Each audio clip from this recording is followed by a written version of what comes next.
एक जादूगर था। वह बहुत ही दुष्ट था, बिल्कुल राक्षस ही समझो। दूसरों को तंग करने में उसे बड़ा मजा आता था। उसने एक ऐसा जादुई आईना तैयार किया जिसमें हर अच्छी और सुंदर चीज भद्दी और बदसूरत दिखाई देती थी।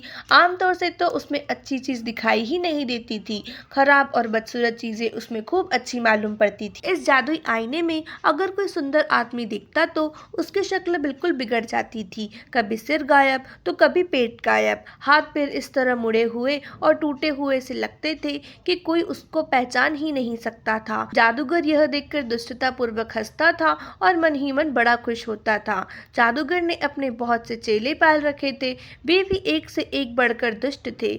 वे सब जादुई आईने को लेकर घूमते थे और लोगों को उनकी बदली हुई शक्लें दिखाकर चिढ़ाया करते थे। एक बार उसके शिष्यों को एक नई चाल सूझी। उन्होंने सोचा कि देवतागण और स्वर्ग की अप्सराएं वगैरह अपने को बहुत सुंदर मानती है, चलो उन्हें भी उनकी असली शक्ल आईने में दिखाई जाए। यह सोचकर वे जादू के बल से आईना उठाकर आसमान में उड़ने लगे।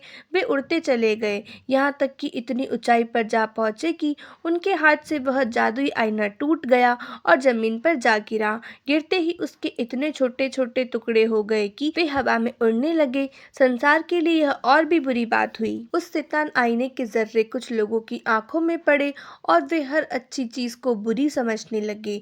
उस शैतान आईने के टुकड़े कुछ लोगों के दिल में भी जा बैठे। यह और भी बुरा हुआ। लोगों के दिलों से दया, ममता, प्रेम, स्नेह सब कुछ उड़ गया और वे पत्थर दिल हो गए, बिल्कुल बर्फ जैसे ठंडे और कड़े। उस शीशे के कुछ बड़े टुकड़े इकट्ठा करके लोगों ने इनके चश्मे बना लिए और उन्हें अपनी आंखों पर लगाकर वे अपने पड़ोसियों और मिलने जुलने वाले सबको बुरा समझने लगे। जादूगर यह देखकर खूब प्रसन्न हुआ और खिलखिलाकर हंसता रहा। अब भी उस शैतान आईने के टुकड़े हवा में तैर रहे हैं, इनका क्या असर होता है इसे हम आगे की कहानी में पढ़ेंगे। एक बड़ा शहर था जहाँ बहुत से लोग रहते थे।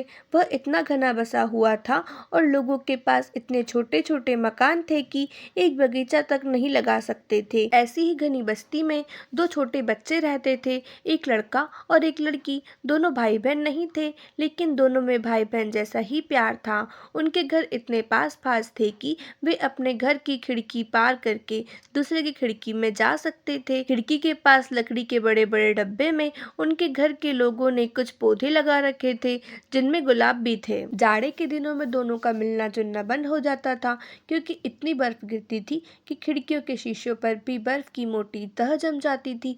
वे एक दूसरे को देख भी नहीं पाते थे। ऐसे मौके पर वे किसी सिक्के को अंगीठी पर खूब गर्म करते थे और फिर उसे खिड़की के शीशे पर चिपका देते थे। इससे गर्मी पाकर उतनी जगह की बर्फ गल जाती थी और एक छोटा सा छेद बन जाता था। उसी छेद से दोनों एक दूसरे को देखते थे। लड़के का नाम था किट्टी और लड़की का नाम था ग्रेडा। कभी कभी लड़के की दादी दोनों को कहानियां, खासकर बर्फ की रानी की कहानियां सुनाती थी। एक दिन शाम को बाहर बर्फ गिर रही थी। लड़का अपने कमरे में ही था। उसने एक छेद से झांक कर बाहर देखा। बाहर पौधे के डब्बे में बर्फ गिर रही थी। अचानक बर्फ के एक गोले पर उसकी नजर जम गई। उसने देखा कि बर्फ का वह गोला बढ़ते बढ़ते रुई के एक ढेर की तरह हो गया। यही नहीं, थोड़ी देर में लगा कि वहाँ सफेद वस्त्र पहने एक रानी बैठी है जिसने तारों का मुकुट पहन रखा है। लड़का उसे देखता ही रह गया। क्या यही बर्फ की रानी है?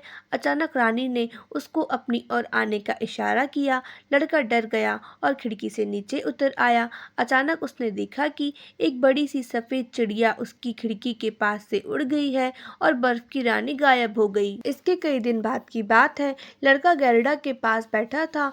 दोनों एक किताब के पन्ने उलट रहे थे जिसमें चिड़िया और जंगली जानवरों के चित्र थे। तभी जैसे ही गिरिजे की घंटी ने 12 बजाए, लड़का कहने लगा, लगता है मेरी आंख में कुछ गिर गया है और मेरे सीने में दर्द हो रहा है। गैरडा ने उसकी आंखें देखी, लेकिन उसे कुछ नहीं दिखाई दिया। असल में उसकी आंखों में उसी शैतान आईने का कोई बारीक टुकड़ा आ गिरा था। थोड़ी ही देर में वह गैरडा से झगड़ने लगा और बोला, तुम इस तरह रोती क्यों हो और तुम्हारा चेहरा कितना भद्दा मालूम पड़ता है।